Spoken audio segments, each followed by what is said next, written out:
Hey there, Steph here, and today I want to continue my series focusing on whether or not you should quit a project or activity. Yesterday I started the series and I shared one important question and experiment you should run on yourself before sitting down to make the final decision, because you want to sit down from a place of feeling empowered, and now you make the decision on whether or not to leave that project behind.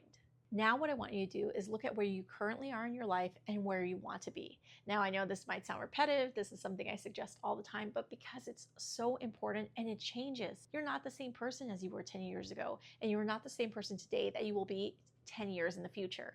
So you want to always start with where are you and where are you headed? What do you want? Where are you going towards? Be crystal clear on that. That is step one. Then from there, ask yourself, when you took on this challenge, this project, this activity, or this job, what were you expecting from it? Why did you say yes? Because there was a time that you said yes. If you've started something and you're thinking about quitting, you said yes at a time. So there was a time where you either thought it was the right fit or you just kind of thought, well, couldn't be that bad. So this is a two-part question. The first part is, what would you need to know, experience, and feel in order to be confident that this is the right project, challenge, or activity or job for you? And then the second part of this question is, what would you need to know, experience, or feel in order to be confident that this is not the right choice for you? This is not the right job. This is not the right project or challenge. What would you need to know, experience, or feel in order to be more confident in just making that decision? And here's the important part. You want to put a timeline to this, a very specific timeline.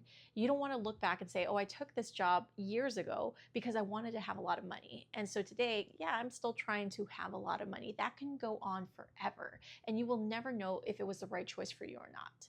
So instead, you want to set a timeline. Did you take that job 5 years ago thinking that you would have a ton of money saved up by year 2, and now here you are 5 or 6 years later and you still have nothing in savings? That, even though it doesn't feel good, is really important information to have at your fingertips. Now you know where you are and you know where you want to be. You've picked this challenge or activity or job in order to get you from here to here. Now I want you to challenge yourself and think, what are 2 to 3 or even 5 other options, other pathways that could get you to where you want to be? And even if you're pretty confident you want to stay in the challenge or whatever you're doing, you still want to do this anyways. This is so important because it shows you have different options. It gets rid of that feeling of feeling like you're stuck, because you're not. You have other pathways and options to get you to point B. So now you can be more clear about whether what you chose before is still the right choice for you. I also want you to do a quick thought exercise on those other paths. What would make those different than what you've previously committed to? Because if you're going from a bad job to another bad job, that's not really a step up. So be specific on what those other paths might give you that your current path is not. All right, so now's the time to put it into action and create your next challenge. Look at your timeline. What are the things you can test or experience the quickest in order to know if your current project, challenge, or job is the right choice for you or the wrong choice? And run that test. Run that experiment. While you're continuing to do the work or do the project or challenge, run it as quickly as possible in order to give your confidence that boost, either to stay or to walk away.